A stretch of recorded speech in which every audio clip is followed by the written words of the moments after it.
Welcome everybody to our varvis corporate satellite entitled Other Variants Everywhere All at Once, bringing whole genome sequencing to clinical practice. First of all, I would like to present myself. I'm sort of new at varvis team. My name is Jimenez Calera. I have a PhD in biology. I did it in Mexico. Afterwards, I came for my postdoc here to Germany in computational assistance biology. I did it between the Humboldt University here in Berlin and the MBA in Heidelberg. And since sort of almost 1 year, I joined Team varvis.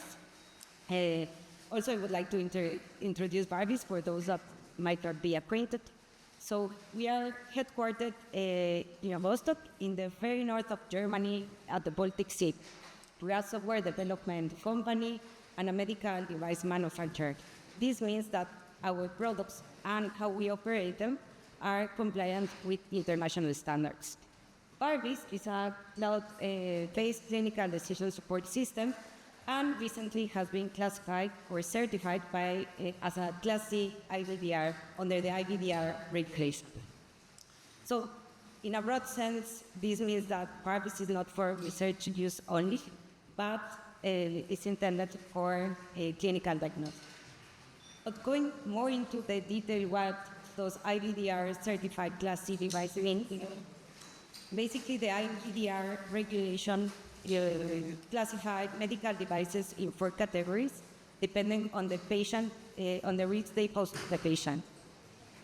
Class A are low-risk devices, for instance, buffers that use usually in the lab, and therefore they don't have to be certified by a notified body, they can be self-certified. But Class B, C, and D have higher risks for the patients, and we are particularly interested in Class C devices since the intended use is for genetic testing, prenatal testing, and cancer diagnosis. That I imagine these are the type of analysis most of you must be running in your labs in a daily basis.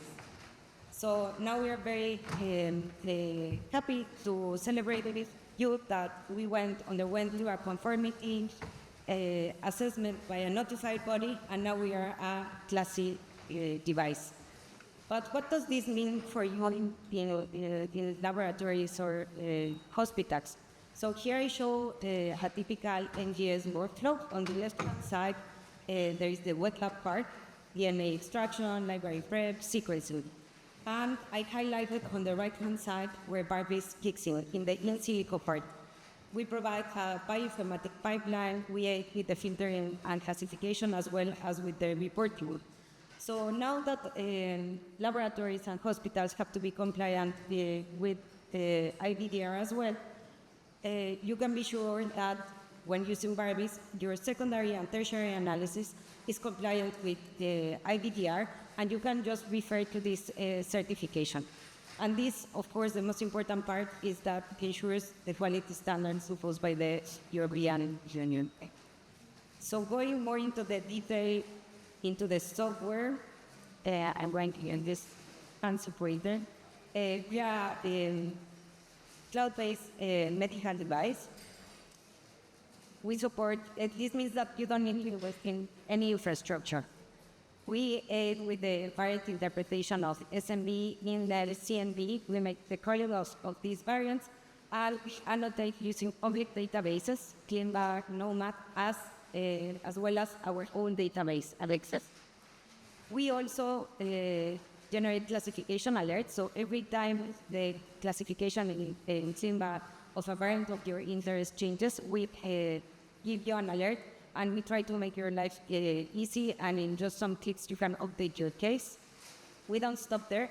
We also validate the data, not only the bioinformatic pipeline, but also the wet lab part, and this is a service we provide for free.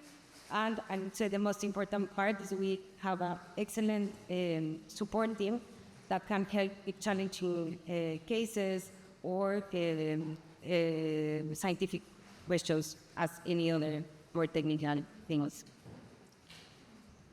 So we are right now also very happy that we are leading the German market. These are some of the labs and university clinics that are currently using varvis.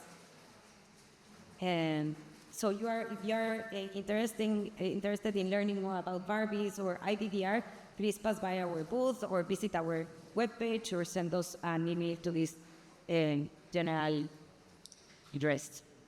So now, going to the more scientific part of this session, that will be divided in 3 talks. First, we have Professor Dr. Christian Depien talking about exome and genome analysis in rare diseases. Then we will follow with Dr. Onan Kevald that will show us how to decide on variant pre-filtering strategies for whole genome sequencing. And last but not least, we will have Dr. Ben Lisfield talking about the limitations and opportunities of using artificial intelligence in clinical diagnosis. So before we jump directly into the first talk, I would like to introduce Professor Christel Depien. So after working more than 15 years as lecturer and hospital practitioner in the Petit-Salpêtrière Hospital at the Strasbourg University. She is currently professor of human genetics at Essen University Hospital here in Germany. There she leads research projects that normally aim to identify the cause of rare neurological diseases that remain unexplained after exome analysis. She is also involved in the Institute diagnostics work, which is carried out using varvis.